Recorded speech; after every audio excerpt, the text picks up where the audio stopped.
Diego. Bueno, pasamos entonces a fuerza de ruptura, lo que antes se denominaba dureza, pero la realidad es que hoy todo el mundo le sigue llamando dureza, así que sepan que estos dos términos son lo mismo y ya tendríamos que estar hablando de fuerza de dureza y un poco menos de, perdón, tendríamos que estar hablando de fuerza de ruptura y un poco menos de dureza. Entonces, ¿qué es la fuerza de ruptura o dureza? Bueno, es la fuerza que van a necesitar para provocar que los comprimidos se rompan en un plano específico.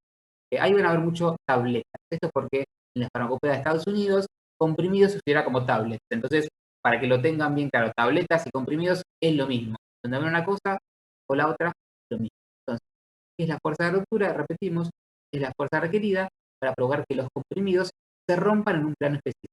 ¿Sí? Lo que estamos viendo es justamente la resistencia mecánica. Con este ensayo de dureza o fuerza de ruptura y con el que vamos a ver después de fiabilidad, estamos viendo justamente la resistencia mecánica que tienen los compuestos. Entonces, vamos a tener para medir los distintos tipos de aparatos, distintos tipos de durómetros. A lo largo del tiempo fue evolucionando justamente la tecnología. Tenemos equipos de Monsanto que son manuales, que ahora vamos a ver la foto, luego neumáticos, y ya estamos actualmente con los mecánicos tipo Eureka, que ahora vamos a ver un par de fotos, y las unidades las pueden ver en kilopondios, en kilogramos fuerza, unidades de tronco, eso, cada durómetro va a tener las suyas. Los actuales ya ustedes pueden elegir unidades, se pueden expresar esos resultados. Vamos a la siguiente, por favor.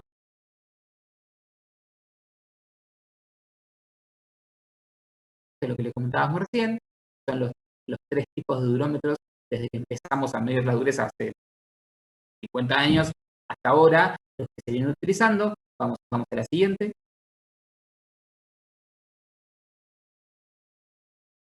Déjame un comentario, Diego. Sí. Acá tengan en cuenta una cosita que no comentamos. El ensayo está codificado. En la filmina anterior ustedes vieron que entre dos corchetes había un número. Ese número corresponde a la USP. En general lo describimos, acá cometimos el error de no aclararlo. Ese es el capítulo en la USP donde ustedes lo encuentran. Particularmente el test de dureza durante muchísimos años no estuvo codificado en ninguna farmacopea. ¿Por qué? Porque la tendencia de las farmacopeas es codificar todos aquellos ensayos que son importantes a nivel del producto terminado. Entonces, como la dureza, en verdad, si el comprimido es sólido, una vez que está blisteado y envasado y todo, la verdad que a la farmacopea mucho no le importaba. Sin embargo, con los años, como a los laboratorios sí le importaba, porque para nosotros poder continuar un proceso, la dureza era un parámetro crítico. Ustedes imagínense que sacamos un comprimido que no tiene una dureza suficiente, cuando llega a la máquina blistera en forma automatizada, se romperían todos los comprimidos. Entonces, si bien el ente contralor en ese momento no le daba importancia porque era un problema propio del laboratorio, ahora sí se codificó. Nosotros, dentro de los equipos, como le dijo Pablo, tenemos estos tres grandes grupos. Tenemos el Monsanto, que es manual, el Strongkop, que es neumático, y después tenemos los otros que son automatizados, que ya son los más modernos. Tengan en cuenta que el manual, como en verdad es un resorte, y lo que ustedes están haciendo es a medida que van rotando y girando la manivela, van apretando el resorte. Cuando a medida que lo van apretando, van generando una determinada fuerza. Una vez que se rompe el comprimido que está puesto en la parte de abajo, como ustedes tienen una escala que relaciona la fuerza del resorte con respecto a la dureza del comprimido. Estos equipos, que algunos se puede llegar a ver por ahí perdidos, ya no en la industria farmacéutica, pero como para un ensayo rápido en alguna farmacia pueden llegar a tenerlo, tengan en cuenta que tiene una amplia variabilidad con respecto al operador. ¿Por qué? Porque cuando nosotros queremos romper algo, no solo hablamos de la fuerza que estamos aplicando para romperla, sino cuánto tiempo. Esto es, por ejemplo, yo puedo agarrar un comprimido que me está rompiendo con 7 kp y a lo mejor, si yo lo pongo en 6 kp, pero dejo esa fuerza aplicada durante 20 o 30 segundos, llega un momento que esa energía va a hacerlo partir de todas maneras. Entonces, como es algo que nosotros lo que vamos a estar haciendo es rotando en forma manual, eso hace que sí o sí tengamos que, vamos a tener mucha variabilidad que va a depender del operador. Si lo usa siempre el mismo operador, podemos decir que le va a dar un parámetro de idea de cuál es la dureza, no muy calificable, pero le va a dar un parámetro. para una farmacia en donde trabajan de lote a lote, que es lo que nos permite la legislación, y siempre vamos a estar hablando de que cada lote es una receta, con lo cual son 60 comprimidos, digamos que les podría llegar a servir. Después, para evitar esta variabilidad, amplia variabilidad entre los operadores, salió el nuevo equipo, el Strongcope, que era neumático. En sí, técnicamente es exactamente lo mismo, la única diferencia es que ustedes al mover una varijita, lo que están haciendo con esta palanca es generando, comprimiendo el aire. Entonces, no hay tanta variación como en el otro, cuando nosotros dábamos la vuelta mano a mano. Ahí lo que teníamos normalmente es un manómetro y lo que tenemos es una aguja y una aguja solidaria.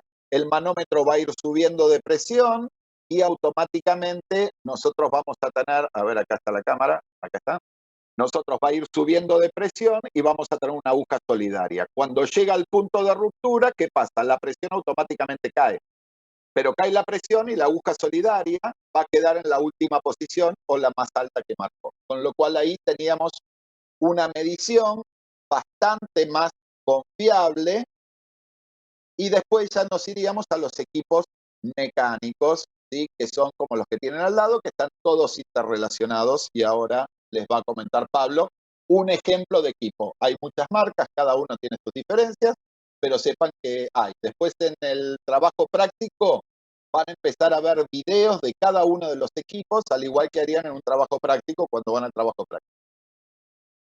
Bueno, Diego, Dale, Diego. entonces, los durómetros actuales, perdón, ya van a tener una cabecera fija donde van a colocar el comprimido y una cabecera móvil donde ustedes, una vez que apretan el botón, la cabecera móvil va a avanzar y va a hacer contacto con el comprimido, va a empezar a aplicar fuerza, presión, hasta que el comprimido se rompa. Cuando el comprimido se rompe, va a registrar el valor en las unidades que mencionamos recién y se va a hacer el valor de dureza para un comprimido.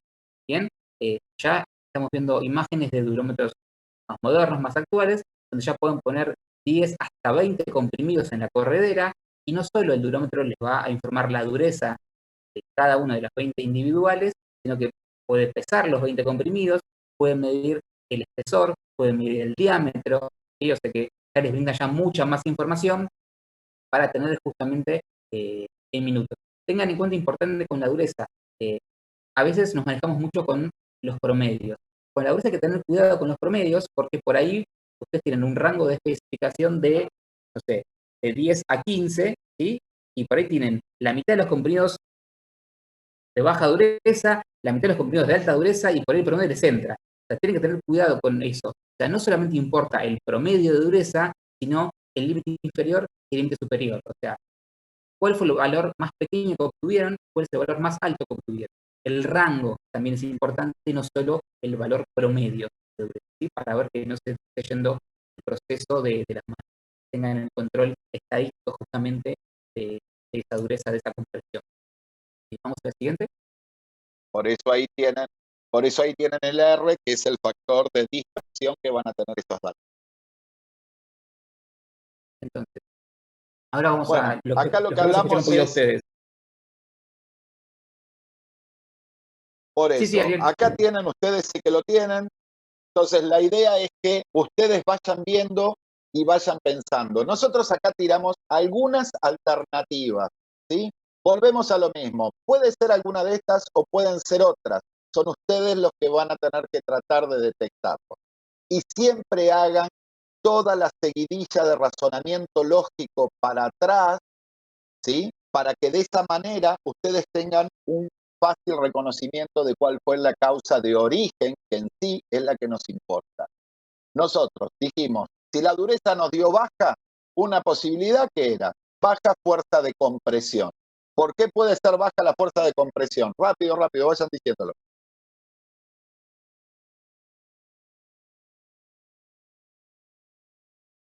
Necesita que el punzón baje correctamente al nivel que tiene que bajar.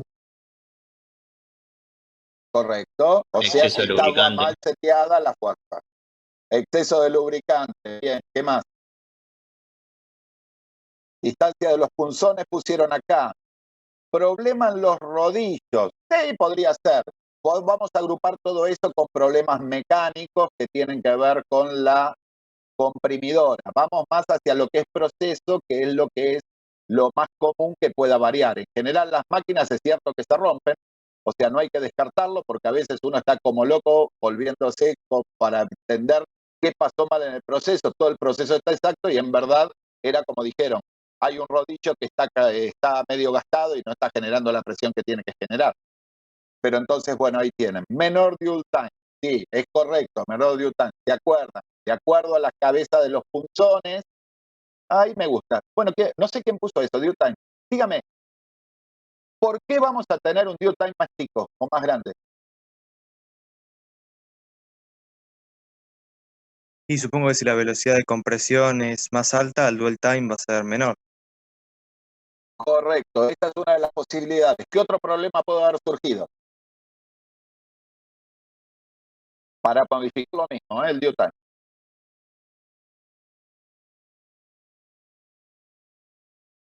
Un cambio en la comprimidora. Cambio de la comprimidora de una más chica a una más grande. Bueno, está bien. El cambio Por de una ejemplo, de comprimidora desarrollo a entra dentro de producción. lo coherente. Bueno, entra dentro de lo coherente. Ustedes, si cambiaron de un equipo a otro, ese due time puede estar variando. Todos tienen en claro lo que es el due time. Tiene que ver con la cantidad de tiempo que se está aplicando esa fuerza en una determinada superficie. Lo más común que suceda, ese efecto en general, es nosotros sabemos, a no ser que estemos haciendo un proceso de escalado en donde estamos cambiando de un equipo a otro, cuando nosotros trabajamos en un control de proceso, lo que estamos viendo es un proceso que ya está validado. Con lo cual, lo más común que puede hacer es lo que comentaron recién, en donde tienen un exceso de velocidad, con lo cual el dwell time disminuye y con lo cual la fuerza de compresión va a bajar. O otra de las posibilidades que a veces puede suceder es que hayan cambiado los punzones. No digo que hayan cambiado de un punzón que era de 13 milímetros a otro de 12 milímetros. Simplemente, a veces hay juegos de punzonería que trabajan con formato D, B, que depende del cuerpo, y de un juego a otro de punzones, a lo mejor uno es de un proveedor y otro es de otro, la cabeza donde presionan los rodillos puede haber variado o puede tener mayor o menor desgaste. Entonces, eso puede hacer que me está cambiando la especificación. Y nosotros estamos pensando que es la velocidad, estamos pensando que fue un problema de proceso, y en verdad era un desgaste de la matriz, perdón, de los punzones, de las cabezas de los punzones. Pero mi idea de esto que no es para hablar de una cosa puntual, no son las cosas más comunes que sucedan esas variaciones en el due time, pero sí tenemos que tenerlas en cuenta. Entonces, baja fuerza de compresión, dijimos, puede ser porque estaba mal seteada la máquina, le falta aumentar la fuerza de compresión. Puede ser de que si hay dispersión en los valores de la dureza, puede ser de que tengamos un punzón que está más corto que los demás por desgaste, con lo cual vamos a tener algunos comprimidos con menor o mayor dureza porque la distancia entre los punzones va a variar.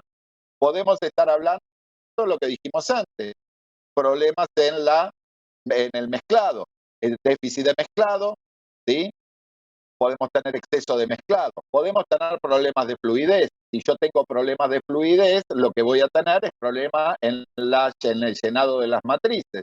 Si tengo problemas en el llenado de las matrices, lo que voy a tener es comprimidos que tienen menor dosis. Entonces, no solo voy a tener baja fuerza de compresión, sino que además voy a tener variación de peso, no va a haber uniformidad de peso. Ven que tenemos que empezar a ir juntando todo lo que van viendo, lo tienen que ir juntando. Si yo tengo problemas de uniformidad de peso, también que voy a tener problemas de uniformidad de contenido. ¿Bien? Ahí pusimos escaso tiempo o velocidad del amasado. Si el amasado es demasiado rápido, ¿qué es lo que pasa? No vamos a estar mezclando, ¿sí? Si el tiempo fue escaso, tampoco va a haber una buena mezcla. Si no hay una buena mezcla, no va a haber buena formación de uniones. Siempre hablamos hipotéticamente, ¿bien? Baja humedad residual. Si nosotros tenemos una baja humedad residual, ¿por qué vamos a tener baja dureza? Porque la humedad colabora en la formación de uniones.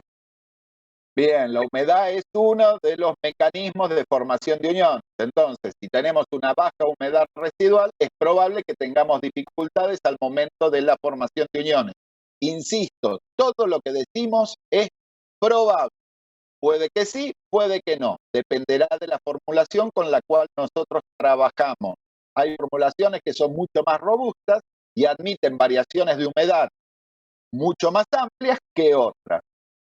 Bajo porcentaje de aglutinante. Bueno, es de presuponer, no tenemos el aglutinante suficiente o no tuvimos una buena dispersión del aglutinante. Cuando nosotros hablamos de un aglutinante como el PVP, que lo estábamos poniendo en una granulación como una solución aglutinante, sabemos que se va a distribuir homogéneamente en términos generales y en forma más pareja, pero si nosotros vamos a estar trabajando con un almidón pregelatinizado que se pone en polvo, si no tenemos una buena homogenización durante el mezclado, probablemente ese aglutinante no esté bajo, sino que esté mal homogenizado.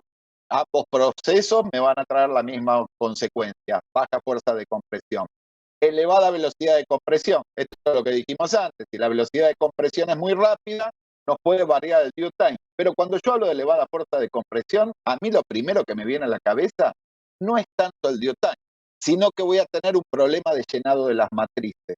Pero si yo tengo un forzador de carga que me garantiza el llenado de las matrices, entonces sí pensaría en un due time como primera alternativa. Ninguna descarta la otra, todas pueden ser y todas deben ser analizadas. Y lo que vamos a hacer es fijamos una variable, jugamos con la otra y ahí vemos cómo responde. Y eso nos va a decir si es esta correcta o la otra correcta, no importa. Excesivo porcentaje de lubricantes, ya lo comentaron por ahí, sobre todo cuando trabajamos con lubricantes hidrófobos, que pues, se va a generar esta película alrededor de las partículas y va a inhibir la formación de hoyos. Excesivo tiempo de mezcla con el lubricante, volvemos a lo mismo que dijimos antes. Dureza excesiva, excesiva fuerza de compresión, eso es lo más obvio y en forma automática, es lo primero que uno va a probar. Elevada humedad residual, si tienen mucha humedad residual va a tender a formar muchas uniones. Eso ya les está indicando que, por ejemplo, si ustedes tienen un granulado que no les está dando, no les está tomando dureza, a veces lo que se puede hacer es se hace una humectación, una rehumectación y se lo vuelve a poner en máquina para ver cómo funciona. Diferencia de longitud de punzones, es lo que comentamos antes. Si los punzones son más largos o más cortos, van a hacer de que va a variar esta dureza. Si todos fueran igual de más largos o igual más cortos, eso lo van a regular regulando la distancia de los punzones al momento de la compresión, con lo cual no le va a producir variación. Esto sucede cuando en un juego de punzones hay punzones más largos y más cortos, con lo cual eso lo que van a ver que es que va a haber un porcentaje que va a estar fuera de especificación y otro no. Esta dispersión le va a indicar si es un punzón o si son todos. Bueno, seguimos. Diego. Bueno, vamos a ver un poco de pérdida por secado para determinar humedad residual. Hoy en día tenemos analizadores de humedad, el ensayo ya está codificado en USP. Básicamente ustedes van a poner, si tienen un polvo, una fracción de ese polvo, si tienen un comprimido, lo van a moler primero y van a justamente poner una fracción de ese polvo molido en el equipo. Es muy similar a una balanza, de hecho son termobalanzas. Vos pones una cantidad de polvo en la balanza, activas el proceso, eso va calentando y justamente por pérdida por secado, por esa pérdida de humedad, por diferencia de peso, te va a indicar la humedad que tenía ese polvo. Ya fíjense en las fotos que tienen, ya hoy en día ustedes pueden setear en el instrumento las especificaciones para cada producto, ya te dice directamente si cumple especificación, si no cumple, si pasa, si no pasa. Bien, vamos a la siguiente. Bueno, tengan en cuenta, ¿en qué parte del proceso ustedes aplicarían este ensayo?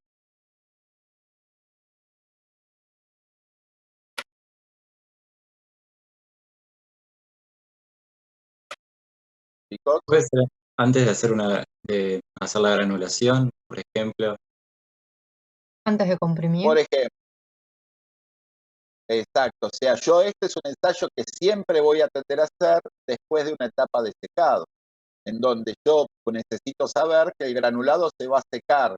¿Cuánto tiempo? Hasta llegar a una humedad determinada. Entonces, si por X causa mi estufa no llegó a la temperatura correcta, más allá que siempre vamos a tener un data logger interno que nos va a indicar, nosotros podemos haber secado en exceso, con lo cual íbamos a tener parte de los problemas que comentamos antes, o podemos haber secado en defecto. Bueno, si secamos el defecto, ¿qué vamos a hacer? Vamos a prolongar el tiempo del secado, más allá de que esté estipulado que era secar en estufa durante 20 horas o 12 horas u 8 horas, depende de lo que sea. Bueno, listo, no cumplió. Bueno, se anota, se pone el desvío. Como no se llegó a la humedad necesaria, lo que hicimos es estirar el tiempo de secado. Sí hay que aclararlo, ¿por qué? Porque si solo sucede en este lote, no tiene trascendencia. Le damos media hora más de secado y punto. Pero si me empieza a pasar repetitivamente, deberíamos reevaluar la validación del proceso. Esa es una de las cuestiones. Y ahí puede tener, ¿por qué el tiempo de secado no me alcanzó? ¿Por qué tiempo? ¿Por qué podría ser?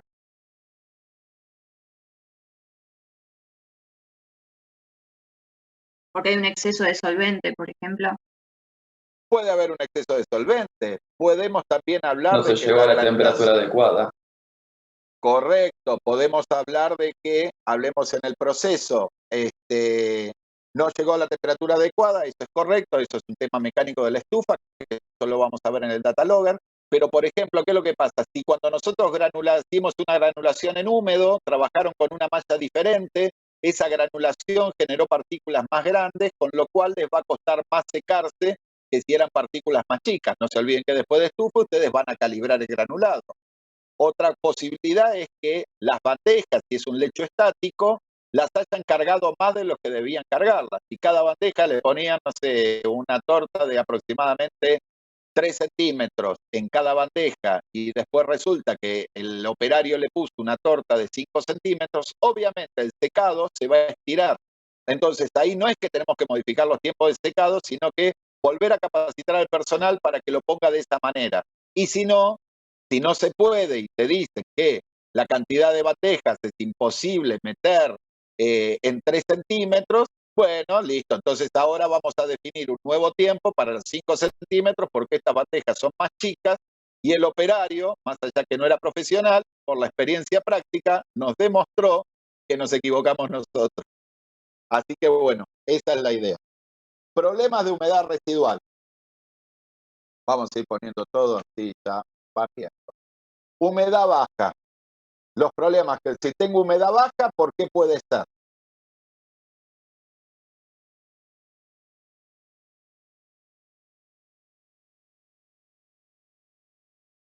Excesivo tiempo de secado.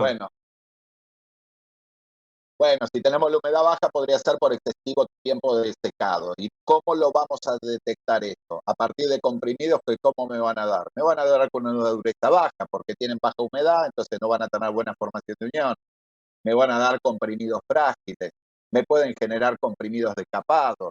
¿Sí? Yo lo que estoy viendo es el síntoma. Después tengo que tratar de relacionarlo hacia dónde fue. Una cosa que no sé si les comentamos. OOS es Out of Specification. ¿Sí? Fuera de especificación en inglés. Término típico. Si tuviéramos una humedad excesiva, ¿qué es lo que veríamos que nos puede pasar en los comprimidos? O viceversa. Vamos a tener problemas a corto o largo plazo en la estabilidad. Un exceso de humedad puede ser muy grave y muy... Por eso hay que controlarlo también en el producto terminado. Deficiencias de fluidez del granulado. Si el granulado está muy húmedo, va a haber muchas fuerzas cohesivas que van a impedir que fluya. Y si impiden que fluya, ¿qué problemas vamos a tener? Variación de piso, por ejemplo, por deficiencia en el déficit de la carga de las matrices. También podemos tener punzones que no van a cumplir con la dureza, pero en este caso, ¿por qué no van a cumplir con la dureza? Porque las matrices no se llegaron a llenar suficientemente por los problemas de fluidez y lo que vamos a ver que el comprimido también me da que tiene baja dureza, pero es diferente a la baja dureza por falta de humedad que no forma uniones. Problema de adherencia a los punzones, y ahí ¿qué es lo que vamos a ver? Un picking entre los comprimidos, un aumento de las fuerzas de eyección. Entonces, la idea es que vayan relacionando todo y que vean que muchas veces las correcciones son por defecto o por exceso, el diagnóstico es el mismo. ¿Sí? O perdón, el signo clínico que nosotros vamos a estar viendo es exactamente el mismo. ¿Algo para aportar, Diego? No, está bien.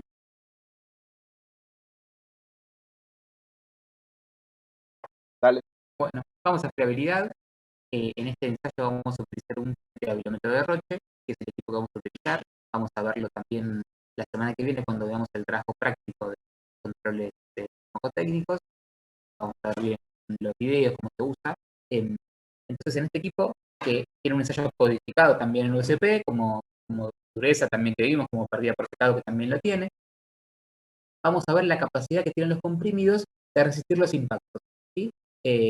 Generalmente, inicialmente, mejor dicho, este ensayo se pensó para ver cómo podíamos predecir el comportamiento de los núcleos que luego se iban a recubrir. Es decir, yo comprimo mis núcleos, luego tengo que recubrir. Si esos núcleos son frágiles, en la paila voy a tener un desastre. Ustedes ya vieron el seminario y en el trabajo práctico de recubrimiento, sufre mucho desgaste los comprimidos cuando están rodando y más al principio, antes de colocar el recubrimiento, la suspensión o la solución de recubrimiento.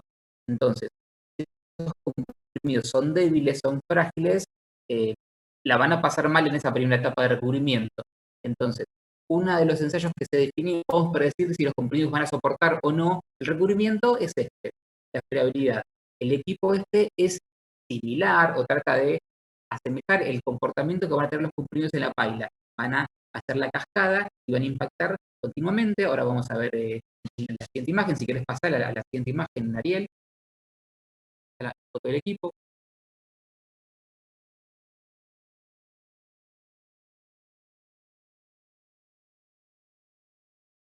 ¿Colgó?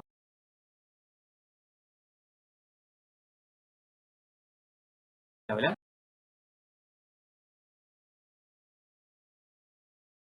Yo te escucho. ¿Me escuchás? Sí, a vos te escuchamos. Sí, Ariel Yo pensé que lo... yo me había desconectado. Ok, vamos a lo siguiente. Voy a subir en realidad.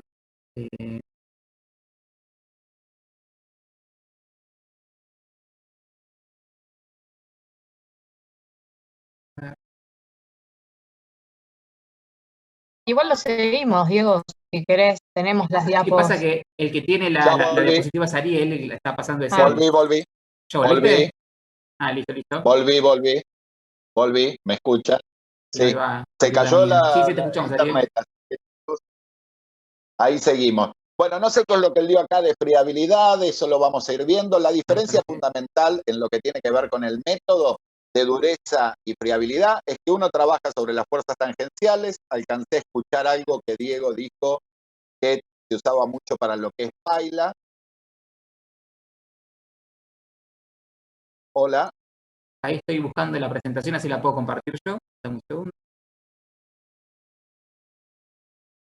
Dale.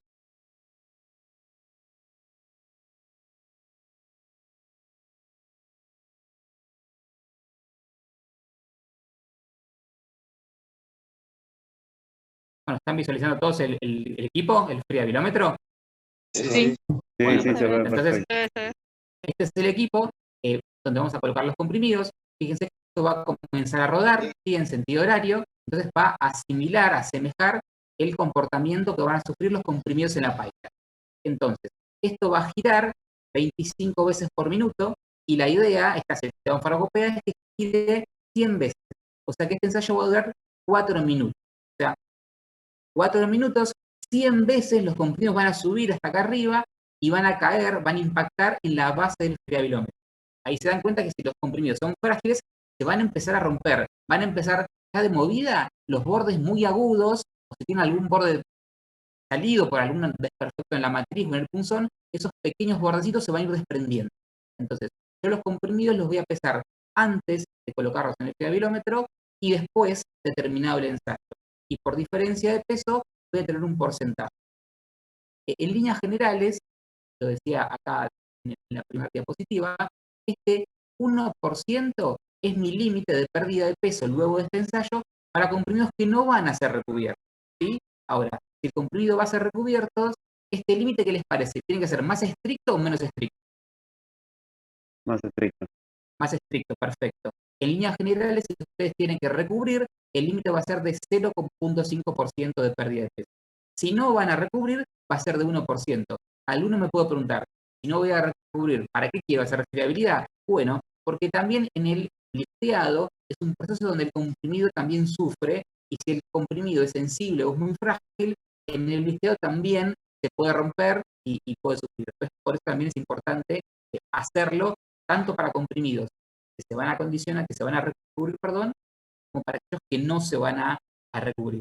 Por las dudas, es un dato técnico, no tienen que saberlo, pero simplemente para que lo tengan en cuenta. Si el comprimido es grande, o sea, si pesa 650 miligramos o más, van a poner para este ensayo 10 comprimidos en el fluvial. Si el comprimido de ustedes pesa menos de 650 miligramos, van a poner una cantidad de comprimidos que sea aproximadamente 6,5 gramos. ¿Se entiende? O sea que si más o menos son 300 miligramos, pondrán 20 y pico. La idea es que más o menos pongan 6,5 gramos. No es tan importante que sean 6,5, sino que ustedes pesen y tengan el dato exacto de lo que pesan, justamente porque después del ensayo, después de sufrir 100 veces el impacto, van a volver a pesar, y es importante justamente hacer esa diferencia de peso. ¿Se entiende un poco cómo es el ensayo? ¿Se entendió? ¿Quedó claro? Sí. Está perfecto, sí, sí, sí. Entonces, Sí, una de las cositas, una de las sí, cositas que bien, es importante. Cuando nosotros hablamos de especificaciones, volvemos a lo mismo. Lo que Diego les dio es la especificación USP, que ustedes a lo mejor trabajan con una especificación de otra farmacopea y la especificación que van a tener que cumplir desde la otra farmacopea, o tienen que trabajar con una especificación del laboratorio casa matriz al cual ustedes pertenecen, su multinacional, con lo cual van a hacer otra. Las especificaciones, la que él dijo, es la común, es la que manejamos más o menos todos, pero no es importante que se acuerden la especificación de memoria, porque para eso están las codificaciones de la farmacopea. Esto es como la tabla periódica. Con los años no la vamos acordando, pero la realidad es que no podemos confiar del peso atómico del cloro, que es 35,526. No, eso si lo acordamos bien, pero la realidad es que antes de hacer un análisis matemático o químico o estequiométrico, vamos a tener que ir a la tabla y fijarnos específicamente cuál es. Cuando nosotros hablábamos acá, por ejemplo, acá estás, volvés a lo mismo. Está bien, ahora lo estoy leyendo. Friabilidad, fuerza de ruptura. Entonces, ¿qué es lo que vamos a ver cuando está fuera de especificación? Desgaste, fuerza de ruptura, dureza baja. Obviamente, si el comprimido está blando, cuando esté dando vuelta y golpeándose, lo que va a pasar es que va a romper, va a perder parte de ese material. Forma del comprimido, bordes muy agudos, bueno, eso entonces habría que pensar en desarrollo de que si vamos a tener un proceso de recubrimiento de núcleos, la verdad que nos convienen comprimidos más redondeados que si lo vamos a utilizar para poner en una blistera.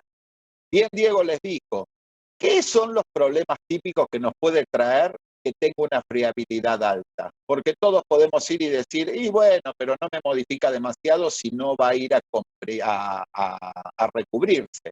No es tan así, porque por ejemplo, si la friabilidad es alta, yo estaría perdiendo dosis, con lo cual me va a dar un problema de homogeneidad de dosis. Me puede estar variando el peso de los comprimidos o puedo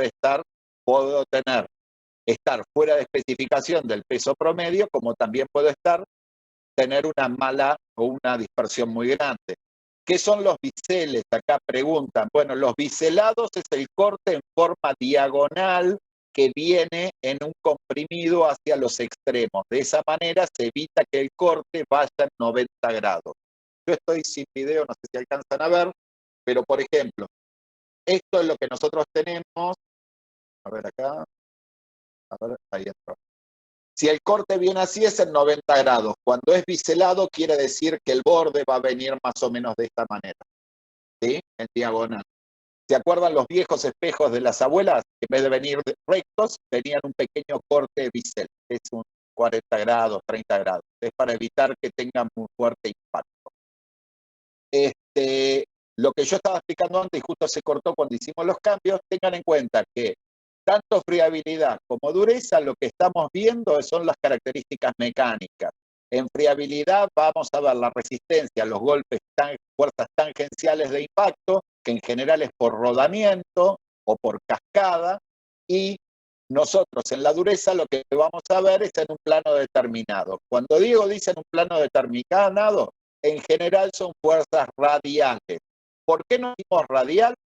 específicamente y sí decimos plano determinado, porque si el comprimido es redondo, siempre va a ser radial porque entendemos que presionamos desde los costados. Pero si el comprimido es oblongo, nosotros deberíamos definir por especificación cuál es la fuerza de ruptura que vamos a tomar, sobre el extremo largo o sobre el extremo más corto. Alguien pregunta si se va a subir al campus. Sí, se va a subir al campus. Entonces, seguimos con las causas de fuera de especificación. Grietas o rupturas. Tenemos las matrices rotas, biseles dañados, curvatura excesiva. Si la curvatura del comprimido es muy grande, puede que se termine rompiendo. Decapado. El decapado tendríamos que entonces pensar todas las posibilidades por las cuales decapa un comprimido. Obviamente falta de fuerzas de unión, entonces al no haber buenas fuerzas cohesivas en la unión del comprimido, ¿qué podemos tener? Problemas de dureza, podemos tener problemas de humedad, podemos tener problemas de homogenización de mezclado, podemos tener problemas por faltas de aglutinantes, exceso de aglutinante, exceso de amasado, ¿sí? Que generaba un granulado muy duro, lubricación excesiva con un lubricante hidrófobo, hay mala formación de uniones, me puede dar decapado. Lubricación deficiente, no hubo una buena lubricación y entonces la fuerza de eyección me subió y me estaba a estar decapando. Excesiva fuerza de compresión, lo habían comentado antes, es una fractura neta vamos a estar obteniendo. Tengan en cuenta que en este ensayo, si yo pongo los comprimidos y por un tema matemático pongo los 6,5 gramos que nos comentó Diego en comprimidos muy, muy chiquititos, un comprimido hizo capping, yo lo saco y esa diferencia de peso es menor al 1%, en teoría, ustedes querían, ¿pasa o no pasa? Por fiabilidad pasa, pero probablemente estés perdiendo estética, no es lo conveniente. No, por eso. Supuestamente el test de friabilidad pasaría porque es menor al 1%, pero la realidad es que si yo ya tengo un comprimido de 20 que me está haciendo capping, y piensen en una partida la cantidad de capping que yo voy a tener, un 0,5%, es brutal, no puedo aceptarlo de ninguna manera. Si a mí un comprimido me dio capping, ojo, cada laboratorio lo determina, pero si a mí un comprimido me dio capping, yo ya estoy diciendo que friabilidad no da, independientemente que matemáticamente por algún artilugio me esté dando. Entonces, eso hay que tenerlo en cuenta. ¿Y qué es lo que pasa si yo tengo mala la friabilidad? No es solo en el recubrimiento, en donde ese polvillo va a estar generando problemas en la cubierta, sino también en la blistera. Si a mí me pierde polvillo en la blistera, cuando nosotros, ustedes saben cómo es un blister, lo que tienen es un aluminio que va por debajo, o dos aluminios, pero bueno, pongamos el blister típico, tenemos PVC por arriba, aluminio por debajo. ¿Y qué es lo que pasa? Va a haber un termoformado de este PVC, se me van a formar los alvéolos, y una vez que se me forman los alvéolos, voy a cargar los comprimidos y se va a pegar el aluminio. Cuando se pega el aluminio es por temperatura y a través de la presión de una placa de segrinado. Por eso es que ustedes lo que ven es que donde se unió el aluminio tiene como un cuadriché muy chiquitito, que es la placa segrinadora, y si ustedes lo que tienen es polvo dando vuelta, cuando se pegue el aluminio, estos granitos de polvo que fueron quedando, lo que van a generar que es microcanales que pueden generar que hayan filtraciones, con lo cual, ¿qué problema nos va a dar? Hermeticidad de blister, que es un ensayo codificado, el único ensayo de farmacopea mexicana hoy por hoy como codificado, no vamos a tener hermeticidad en el blister.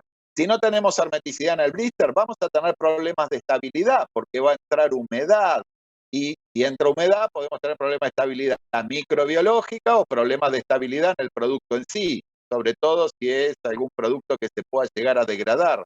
Puede entrar aire, se puede estar oxidando, con lo cual el polvo, todas aquellas cosas que generen polvo, podrían traer conflictos a nivel de la blistera. Por eso, en general, el material se desempolva posterior de salir de la máquina.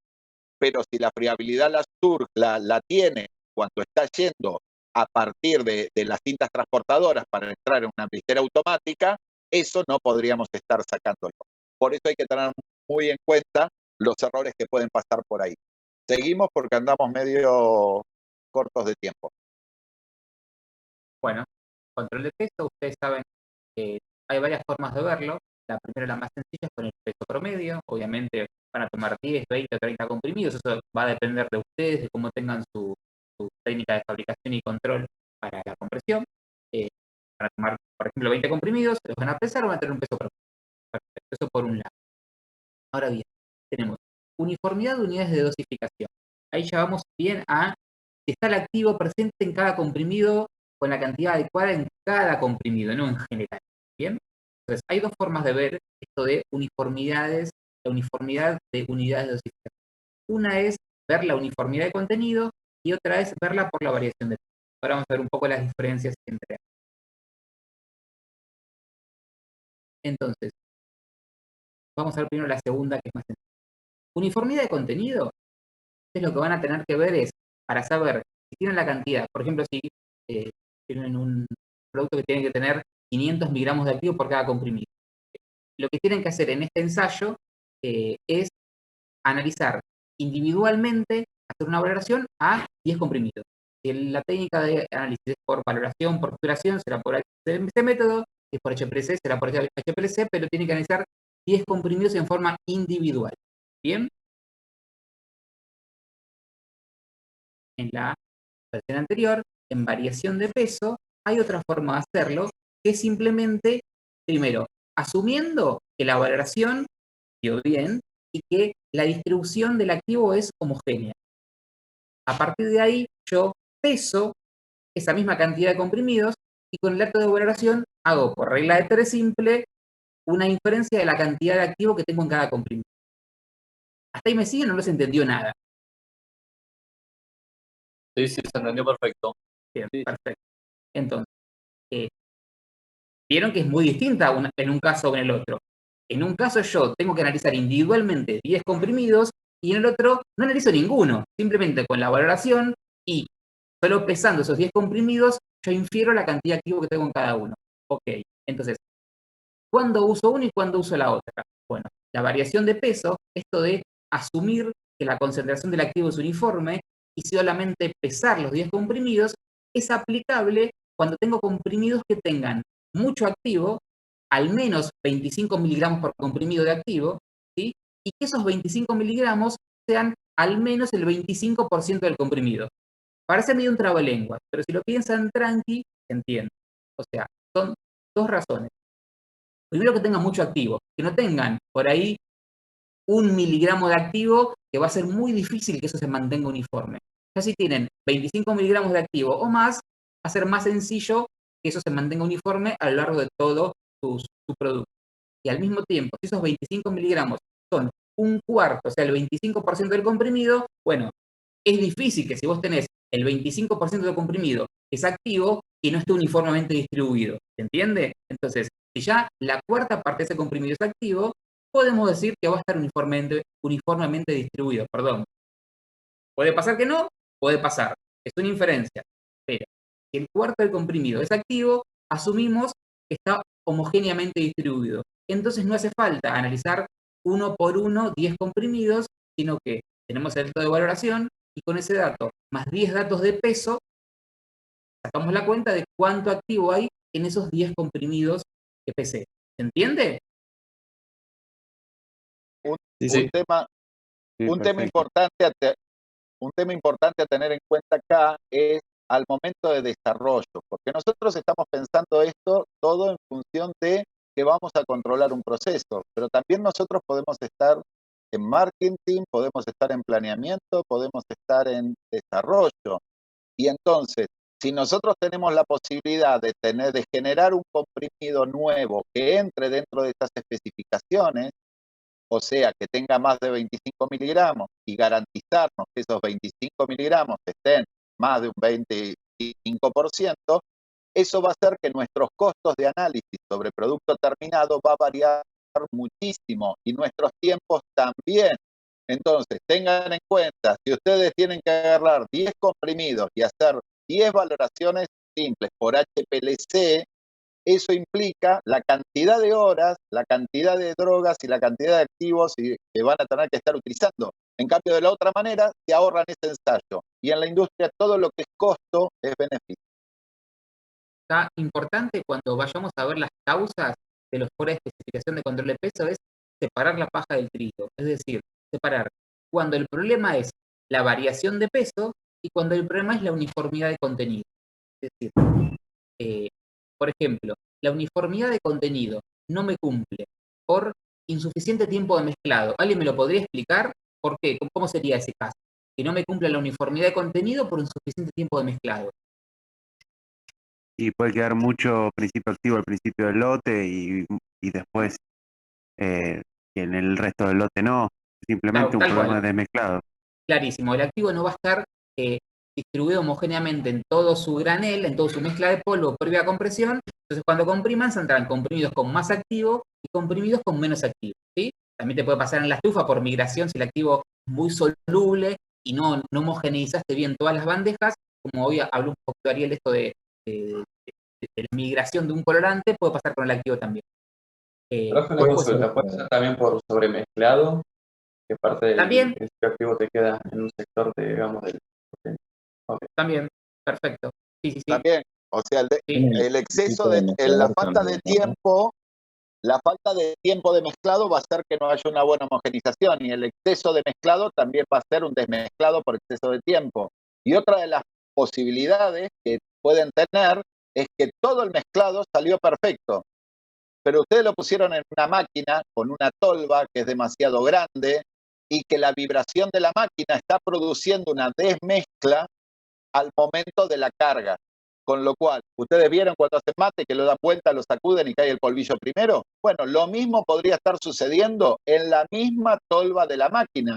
Con lo cual, si ustedes tienen un producto que tiene mucha diferencia de tamaño de partícula y consideran o están viendo o observando que la vibración de la máquina está produciendo una desmezcla en tolva, tendrán que ver cómo hacen para evitar ese proceso. Por ejemplo, forzadores de carga, donde se ponen en la tolva, homogenizadores, modificar los tamaños de partículas para modificar la formulación. Eso es al momento de desarrollo, no después. Pero tomen en cuenta eso. A veces la desmezcla sucede después.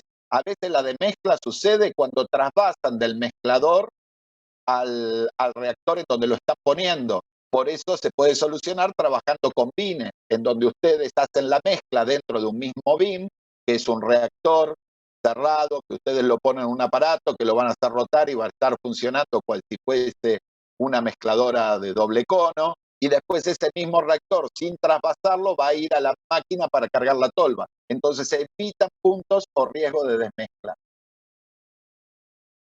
Bien. Y bueno, después tenemos variaciones de peso. Seguimos. No, está bien. Insuficiente o excesivo tiempo de mezclado, migración del activo durante el secado en una estufa o el hecho estático. Acuérdense siempre, el hecho estático es estufa, ¿sí? Se lo tienen ya todos claros a esta altura. No hace falta que lo diga, por la duda lo digo. También habla de alta dispersión granulométrica en el granular. ¿Se acuerdan del seminario de mezclado? Si tienen mucha diferencia de tamaño de partícula, quizás sea un poco más difícil lograr un mezclado correcto, un mezclado homogéneo, quizás el activo no quede homogéneamente distribuido. Vayamos a la columna de la derecha, a variación de peso. Coméntenme ustedes. Ahí dice mala fluidez del granulado, ya lo comentaron hoy, el granulado no fluye del todo correctamente y la velocidad de la comprimida es un poco alta, no se van a estar llenando cámaras de compresión y los comprimidos van a salir con distintos pesos. Eso está claro. Vayamos a otros casos. ¿Por qué puede haber variación de peso? ¿Qué se les ocurre? Mencionen ustedes algunos casos de variación de peso.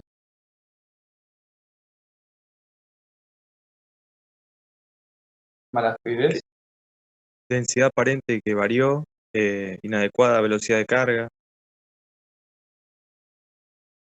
Sí, ahí dice excesiva velocidad de compresión, entonces como que no va a tener la fuerza suficiente y va a tener menos peso, ¿puede ser? Sí, Bueno, la carga. Y ahí no. Está bien y está mal. Dale. Acá lo que vamos está bien y está mal. Si nosotros tenemos una excesiva velocidad, ¿sí? Lo que va a pasar es que nos va a modificar la dureza. La excesiva velocidad en verdad no va a ser por modificación de ahí de dureza, sino que va a ser porque la carga no es eficiente. Y al haber menor carga, quiere decir que van a haber matrices que no se llenaron completas y matrices que sí se llenaron completas. Entonces ahí estaríamos disminuyendo la velocidad, daríamos la posibilidad de que se llenaran bien, como también podríamos aumentar la velocidad del forzador de carga. Pero ojo, si el forzador de carga aumentamos demasiado la velocidad, también nos va a traer problemas de carga. ¿Estamos? Entonces, ten en cuenta que tienen que buscar metro en el medio. Siempre que tiren alguna variable, definan en qué entorno está dando, porque todo puede ser correcto o incorrecto, y eso se define en función del entorno. Esto es como cuando hablamos de ácido base. Bueno, una cosa es ácido básica respecto a qué. ¿Se entiende? Perfecto. Excesiva velocidad de compresión por problemas de fluidez. No llegan a cargar las matrices. Pero si mi fluidez es buena, el exceso de compresión no me modificaría el carga. Sí me va a modificar el due time, con lo cual me va a variar. ¿Sí? Déficit justo en el enrase. Si el enrase no está correcto, ustedes vieron que las comprimidoras rotativas tienen que dar el soplado un segunda posición, que lo que va a hacer es enrasar. Cargan por exceso, después eliminan el exceso. Si no está bien ajustado eso, Gracias, Ariel. ¿Ahí me escuchan? Sí, te escuchamos. Perfecto. Entonces, variación de peso, lo que dijimos recién, mala fluidez, excesiva velocidad de compresión. Estos ítems se asemejan bastante, son bastante familiares. Deficiente ajuste del enrase, que alguien también lo colocó en el chat. El enrase no está ajustado correctamente, va a tener comprimidos que no tengan, obviamente, el peso correcto, y si por algún motivo el ajuste de enrase va variando, ahí va a tener comprimidos con distintos pesos entre sí. Alta velocidad de forzador de carga, también ya lo hablamos. Vamos a ver un poco del ensayo de desintegración. ¿Sí? Acá tenemos que tener en claro bien la diferencia de este ensayo de desintegración con el siguiente, que es el de disolución. En el ensayo de desintegración, lo que yo voy a ver es que simplemente el comprimido se desintegre, se desarme su estructura. No estoy hablando de que el activo se disuelva, olvídense de eso en el ensayo de desintegración. El nombre se los indica, les da una gran ayuda. Lo que ven es que el comprimido se desintegra, nada más. La definición, de hecho, es el tiempo que necesita el comprimido o cápsula para desintegrarse en las condiciones del ensayo. Generalmente el medio que utilizan es agua a 37 grados para asemejar lo que sería nuestro cuerpo cuando ingerimos un comprimido. ¿Sí? El ensayo también ya está codificado en USP. Vamos a utilizar un desintegrador que ya está definido en USP. ¿Sí? Que acá tenemos este esquema, lo saqué de la farmacopea, o sea, solamente no se tienen que saber esto de memoria desde ya, pero para que vean que el tamaño de las gradillas está perfectamente definido. O sea, este equipo, por ejemplo, tiene 2 gradillas, pero puede tener una sola. Estas son gradillas, que es básicamente esta foto, esta es la vista superior, esta es la vista lateral. ¿Sí? Son 6 tubitos que en la base tienen una malla. ¿Sí? Entonces vamos a poner un comprimido en cada uno de esos 6 tubitos. ¿Sí? Son estos 6 tubitos, 1, 2, 3, 4, 5, 6. Y acá va a haber agua a 37 grados. Ahora vamos a ver si hay algún caso en donde no usemos agua, pero vamos a verlo. Tenemos agua a 37 grados y estos vasos van a bajar y a subir, bajar y a subir. Nosotros en nuestra monografía vamos a tener un tiempo límite que nos diga, nuestro comprimido tiene que desintegrarse en 10 minutos, 5 minutos, 30 minutos. Eso lo va a definir la monografía de cada producto, o sea, lo van a definir ustedes como laboratorio, no se los va a definir nadie, y tienen que cumplirlo desde ya. Van a implementar este test y van a empezar a subir y a bajar el vaso con las gradillas, y cuando el comprimido se desarme, se desintegre, van a parar el ensayo y van a poder registrar el tiempo que tardó y ver si cumplió o no cumplió. Un par de cosas que hay que aclarar. Es decir, no hace falta que el comprimido se desintegre totalmente. Ya cuando no tiene un núcleo uniforme y duro, podemos dar por finalizado el ensayo. Ahora bien, ¿qué pasa si, por ejemplo, uno de los 6 comprimidos todavía sigue con un núcleo duro que no se desintegró totalmente? Lo que van a tener que hacer es repetir el ensayo 2 veces más, o sea, 12 comprimidos más, y esos 12 siguientes deberían estar perfectos. sea que de los 18 comprimidos que van a ser en total, solamente 2 podrían fallar, lo cual a mí me parece un montón, ¿sí? Eso es lo que dice la farmacopea, pero a mí me parece un montón. Si yo hago mi desintegración y 2 comprimidos me fallan, y lo repito, con 12 comprimidos más y andan todos bien, yo igual investigaría un poco más, ¿sí? Porque 2 de 18 que fallen es un montón. Tengan en cuenta que esto es solo desintegración. ¿Cómo tener que ver si el activo se disuelve? O sea, que si el comprimido ni siquiera se desintegra, las chances de que el activo se disuelva son... recién dijimos que el medio es agua a 37 grados. ¿Se les ocurre algún caso en donde el medio puede no ser agua a 37 grados? Sí, en un gastro resistente. resistente. ¿Y por qué? A ver, contame por qué. ¿Por qué yo pondría que el medio sea ácido clorhídrico 0,1 normal? ¿Por qué? ¿Y por qué tiene que resistir ese ácido que está simulando dentro de un estómago y después se tiene que desintegrar cuando llega al intestino? Bueno, 10 puntos, lo dijo perfecto su compañero. Vos tenés un comprimido gastroresistente, la idea de ese comprimido, la idea de esa cubierta entérica es que resista el paso por el estómago, resista esos pHs muy ácidos y que solamente se disuelva, por ejemplo, el intestino. Entonces, para hacer ese ensayo, en el test de desintegración lo que vas a hacer vas a hacer 2 test de desintegración. Primero, en un medio ácido que va a tratar de asemejarse el medio ácido que tenemos en el estómago, un pH bien ácido, y, por ejemplo, va a durar 30 minutos. Eso también lo vas a definir en tu monografía. 30 minutos. Y al cabo de esos 30 minutos, ¿qué tiene que pasar con ese comprimido? no se tiene que desintegrar.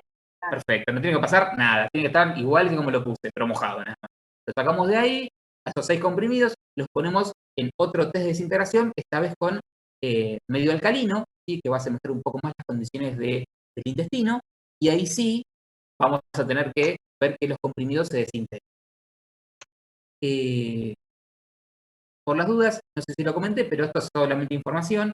Estas canastillas bajan y suben 30 veces por minuto, ¿sí? O sea que más o menos cada 2 segundos hace el ciclo completo de bajar y subir. No tienen que saberlo, simplemente como información. ¿Alguien tiene un chat algo? Ah, ok. Bien. No, fui yo, Ok, fui yo. sí, perfecto. ¿Hasta acá alguna Tengan duda? en cuenta que el movimiento... No. Tomen en cuenta que el movimiento lo que trata de asemejar es a los movimientos peristálticos de qué es lo que estaría pasando a nivel del estómago. Por eso es que se pone. La especificación en general es menor a 30, pero tengan en cuenta de que 30 minutos. ¿Pero por qué? Porque si los tiempos fueran más largos, hay algunos comprimidos que se autorizan menor a 60 minutos, en general es menor a 30, pero tengan en cuenta que si van a trabajar con comprimidos sublinguales, no podemos estar hablando de tiempos de menores a 30, con lo cual ahí tendríamos que estar hablando de tiempos que sean menores a 30 segundos o a 1 minuto, porque la persona no puede tener una pastilla de nitrato para evitar un paro cardíaco bajo la lengua durante 2 horas esperando el efecto. Entonces, las especificaciones van a variar en función del comprimido o la función que ustedes le estén aplicando. Deficiente, acá estamos causa fuera de especificación. Bueno, deficiente cantidad o calidad en el desintegrante, si lo pusieron, no lo pusieron, no es el desintegrante adecuado, con lo cual les va a producir variaciones en la desintegración. Después tienen excesivo tiempo de mezclado. Bueno, eso es lo que hablábamos de los lubricantes hidrófobos. Se forma esa película todo alrededor del comprimido, ¿qué es lo que va a hacer? Va a estar retrasando el tiempo para que el medio entre al núcleo del comprimido.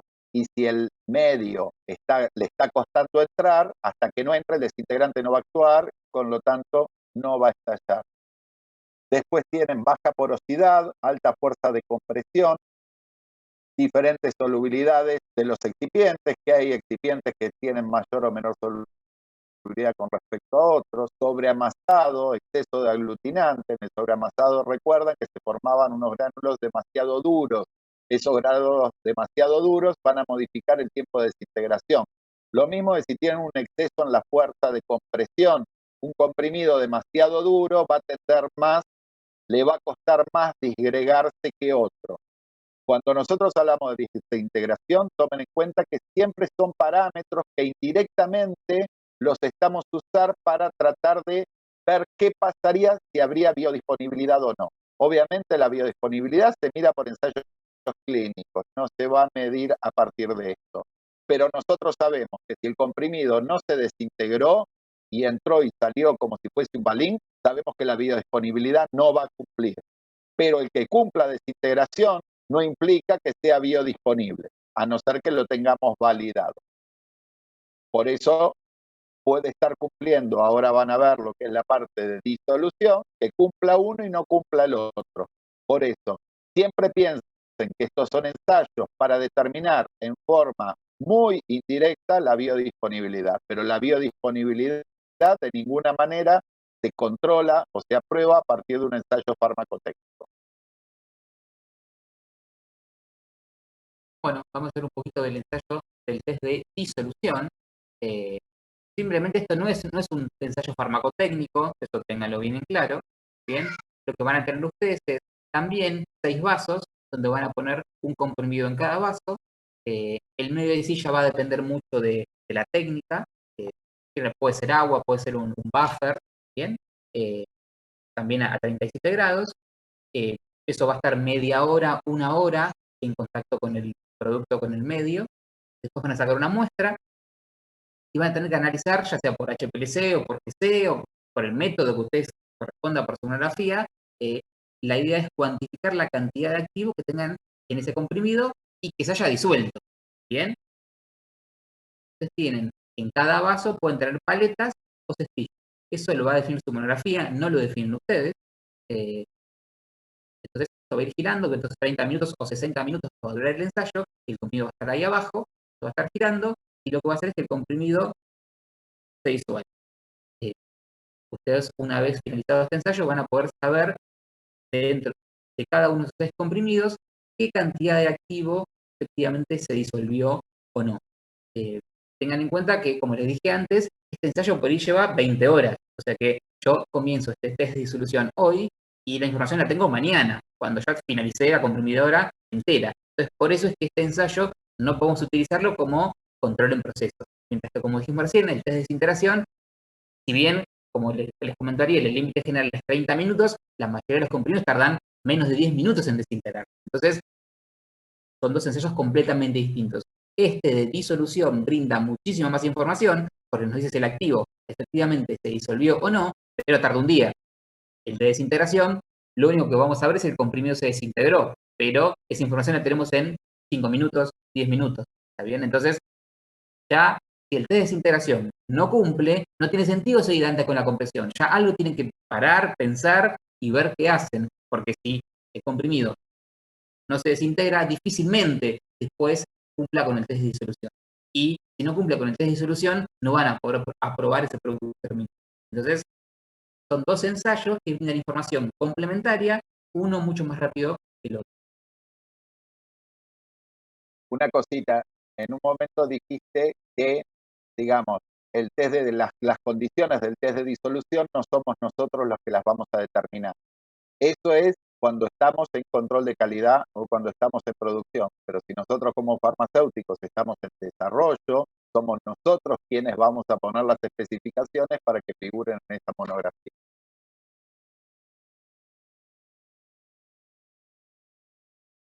Entonces, acá, test de disolución, fuera de especificación. Obviamente, si no cumple desintegración, difícilmente va a cumplir la disolución. Elevado tamaño de partículas del principio activo, con lo cual esa sería una de las posibilidades. Una de las formas de garantizar que haya mejor solubilidad en un activo es llevándolo a micronizado. Entonces, eso podría ser una de las causas por las cuales no cumple disolución. Aunque esto podría estar cumpliendo desintegración, porque la disgregación del comprimido es independiente de la disolución del activo. Pero si el comprimido no disgrega, el activo no va a tener posibilidad de solubilizar.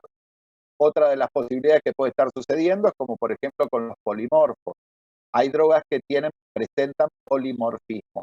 ¿Eso qué significa? Que por ejemplo nosotros en algún proceso productivo podemos haber generado una ligera disolución y una recristalización por culpa del proceso, y de esa manera nos va a variar de un polimorfo a otro, y al variar de un polimorfo a otro van a variar las constantes de disolución y a veces la actividad el mismo activo. Con lo cual, eso hay que tenerlo muy en cuenta al momento de desarrollo, si ese activo presenta polimorfos o no, y si lo presentara, garantizarnos que el producto terminado salga con el polimorfo activo y no con el polimorfo que tiene menor actividad o no la tenga. Y después, lenta disgregación de los gránulos, eso, bueno, se haría agregando desintegrante. Por ejemplo, nosotros podíamos agregar, ya lo vimos en otros TP, era el desintegrante en forma intragranular o extragranular o en ambos. Si los activos yo los tengo por fuera del gránulo, puede que el gránulo no me preocupe, pero si yo voy a tener activos también dentro del gránulo, necesito que el gránulo a su vez también se desintegre. ¿Diego? Perfecto. Bueno, estamos finalizando. Obviamente, si cada uno de los ensayos farmacotécnicos se cumple en tiempo y forma, también estos ensayos que no son en línea, sino que son de análisis finalizado o de producto terminado, podemos considerar que el producto se encuentra aprobado. Perdón por los 30 minutos adicionales, no sé si tienen dudas. No, todo perfecto, muchas gracias. Todo claro. Bueno, lo más importante que a nosotros nos interesa que se lleven de este seminario, que es lo que van a ver en el trabajo práctico. Ustedes en el trabajo práctico lo que van a tener es una serie de muestras y una serie de resultados. Lo importante ahí es poder volar con la imaginación y tratar de detectar cuáles pueden haber sido los problemas que sucedieron en el proceso para poder definir cómo solucionarlos. No importa equivocarse, lo que importa es que los razonamientos lógicos sean coherentes y después, bueno, empíricamente podrán demostrar si eso fue correcto o fue incorrecto lo que hicieron. Pero tengan en cuenta que cuando ustedes dicen aumentar la velocidad, definan en qué parámetros, porque a veces aumentarla juega a favor, a veces aumentarla juega en contra, y lo mismo y viceversa. Entonces, si definen el entorno, entonces pueden dar la respuesta correcta. Sin definir el entorno, no sabemos cómo interpretarla. Bueno, creo que estamos todos. Si no hay dudas, gracias por todo. Vamos a subir el TP. Les pedimos perdón, pero se nos venía cortando internet varias veces. No sé si se dieron cuenta nosotros. Esperemos que se haya escuchado bien. Bueno, muchas gracias a todos. Muchas gracias. Muchas gracias. Hasta luego. Muchas gracias. Gracias. Muchas gracias. Gracias.